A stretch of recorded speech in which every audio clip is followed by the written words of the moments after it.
industry sector skill councils of Australia, because we feel that this is a step forward to make sure that we get moving on for a global recognition. We have had a lot of exchange of visits, regular conference calls to see that our occupational standards are benchmarked with the Australian standards. We have also tried to take standards from the European countries. Germany, I think, is one of the best, and UK also. A few snapshots of the MOU signing ceremony with the Australians. You find the Australian High Commissioner and the other people on the dais. Recently, the Minister, Palam Raju, Mr. Balaji, and a couple of other delegates had been to Australia last month, wherein they spent a lot of time exchanging ideas with the industries, with the training providers over there, and with the government officials. As you'd be aware, there are basically 4 subsectors: the service providers, the handsets, the passive infrastructure, the towers, and the network management. Now, the 25 job roles which we have made the occupation standards, these are the ones which are given on the slide.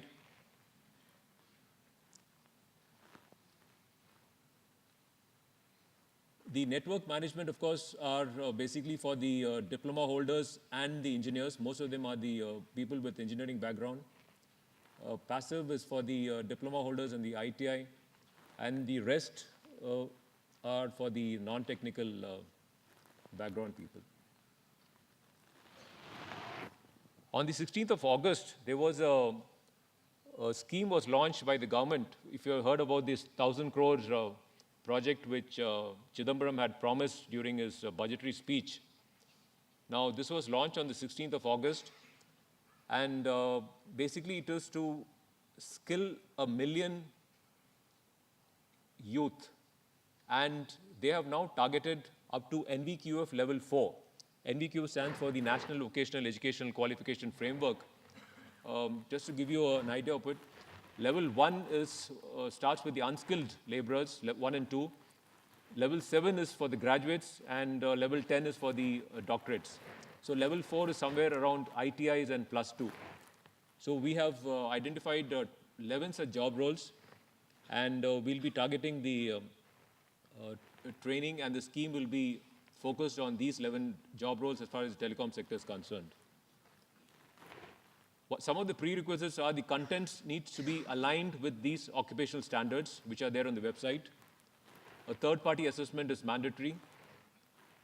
And this follows, after the assessment, a certification, a unique tamper-proof certificate given by Pitney Bowes system, which has got a digital signature, and it can be available on the web portal. It can also be checked with your one of the applications on your mobile.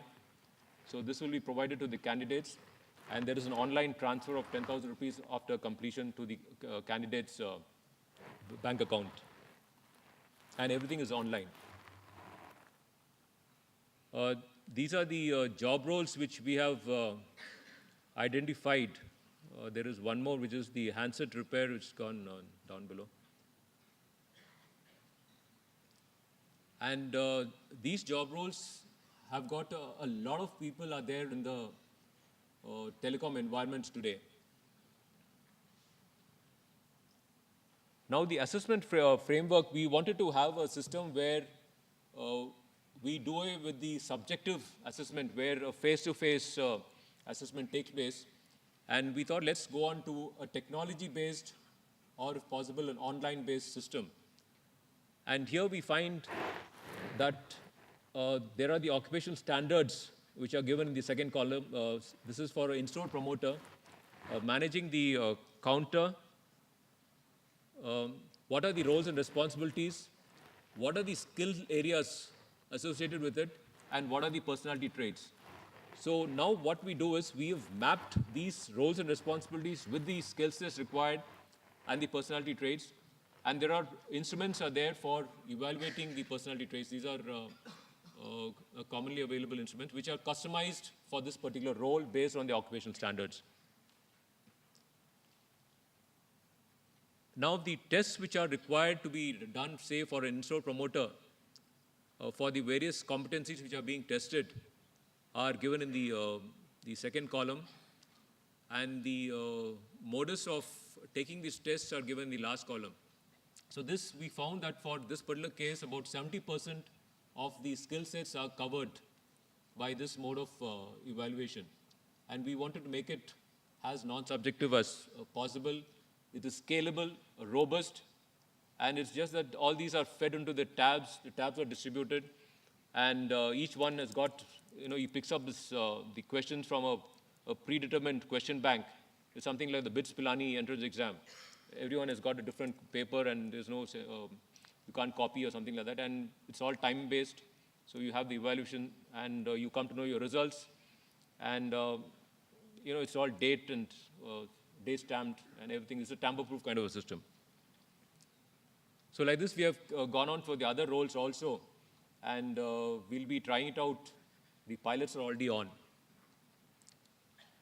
I'm just trying to correlate with the subtopics given, keep the customers delighted.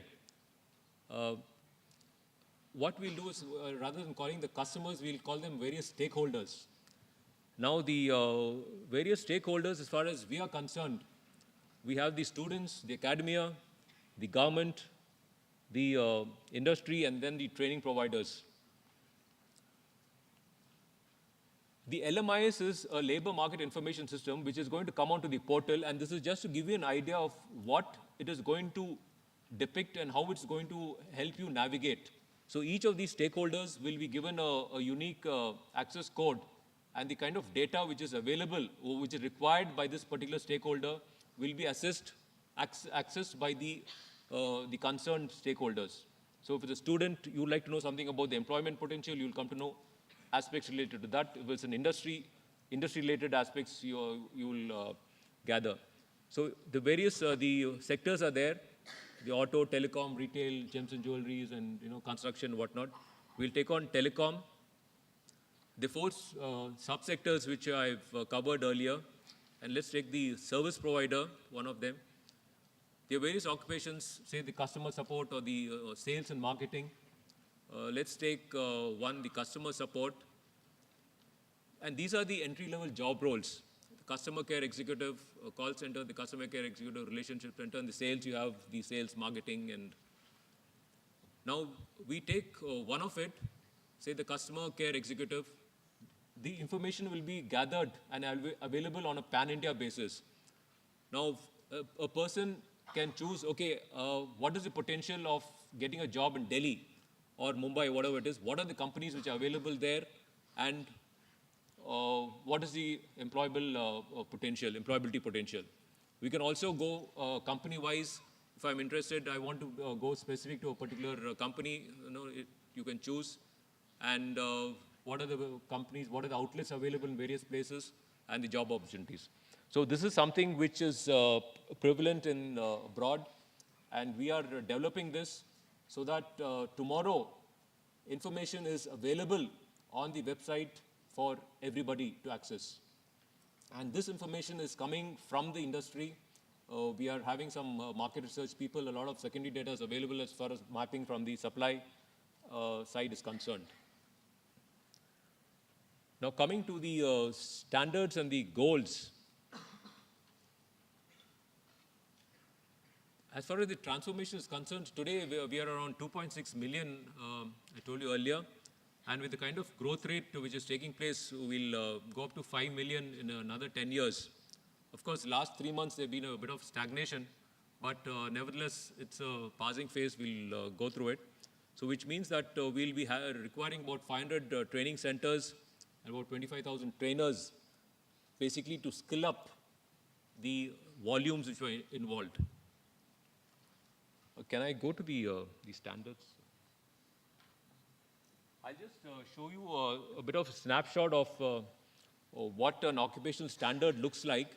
I've taken, say, the territory sales manager. Now, the occupational standards are,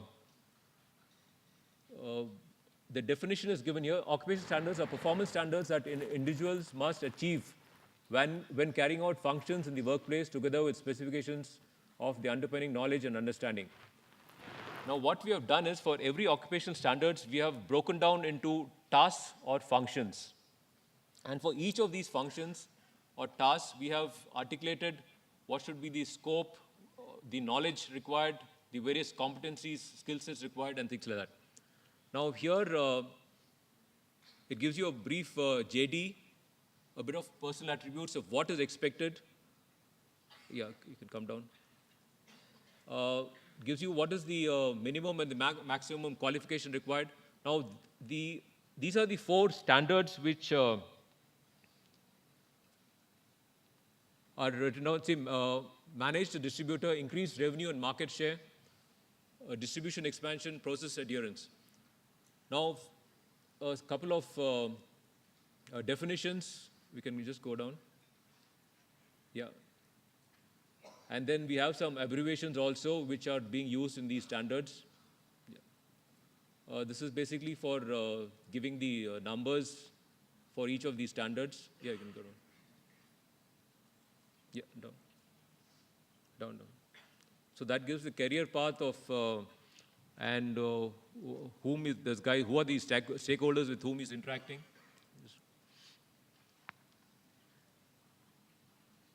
So the first one is about managing the distributors' daily operational activities by educating and engaging their field sales executives. So who are these stakeholders? What is the scope? And then we come down. The performance criteria associated with each of these tasks are given there. Update distributors about new product and services, engage distributors to keep complete range of products. Now we have made it granular to bring out what exactly is required, expected of this particular role. Now, when a training provider goes through these, he tells them, he educates them of what exactly is expected of these job roles, how he is supposed to perform, and these performance criteria are taken for evaluation and assessment. Some of it could be theory-based, some of it could be practical-based. So marks are given, weightages are given, and the assessment takes place based on these performance criteria. The knowledge and understanding, we come down to what exactly is required for that particular role as far as the organizational context is concerned. If he's a territory sales manager, he need not know entire thing about the company, but what exactly, at what level he's supposed to know.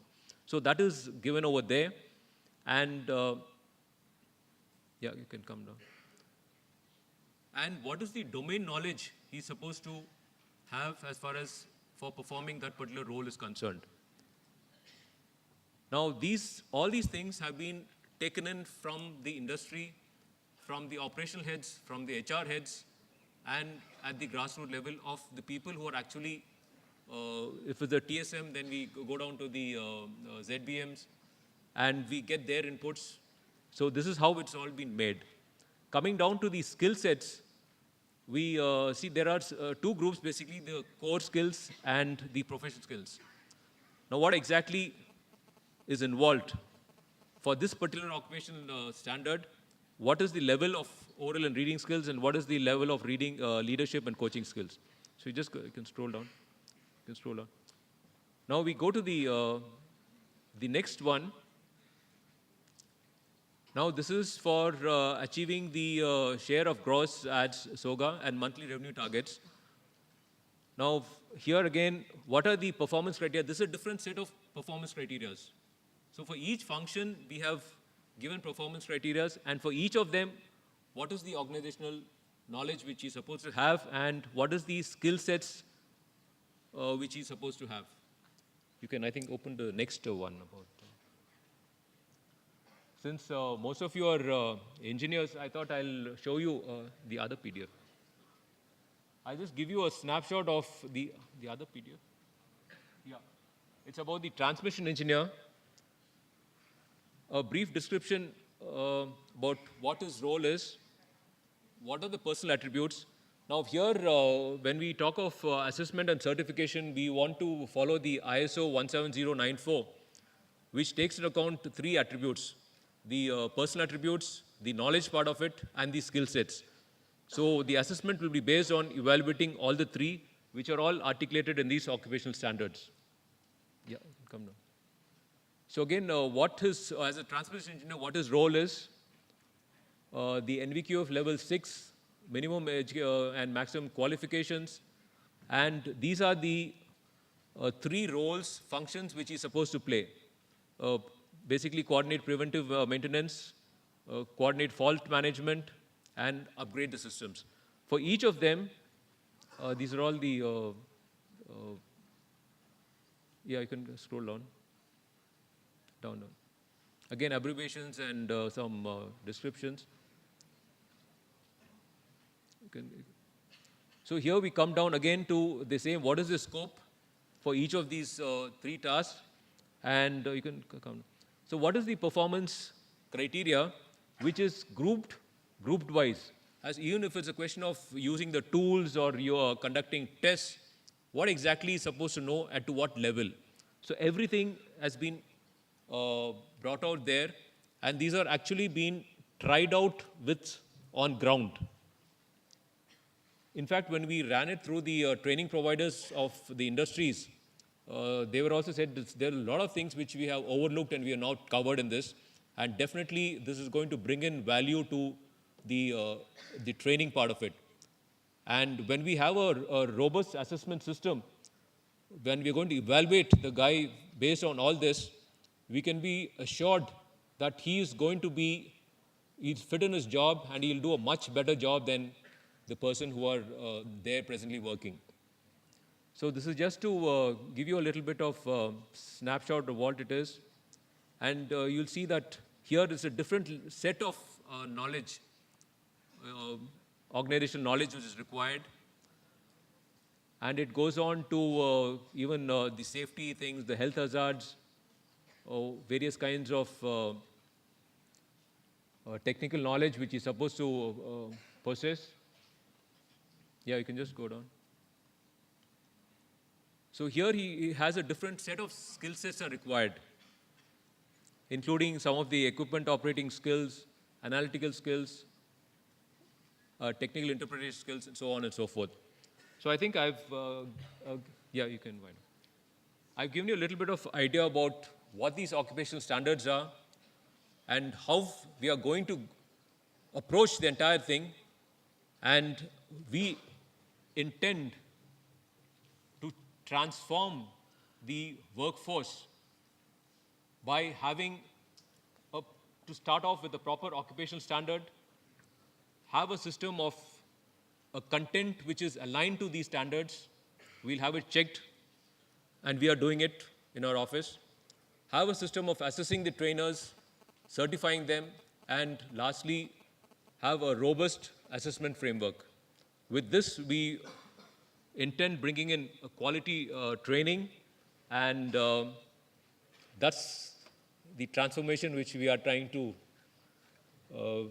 bring across for the telecom industry. Thank you.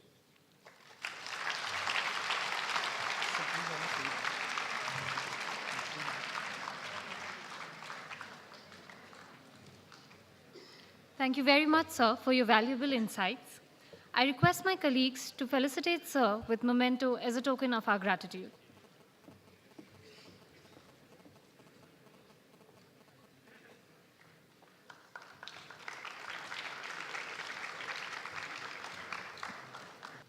We will now proceed for our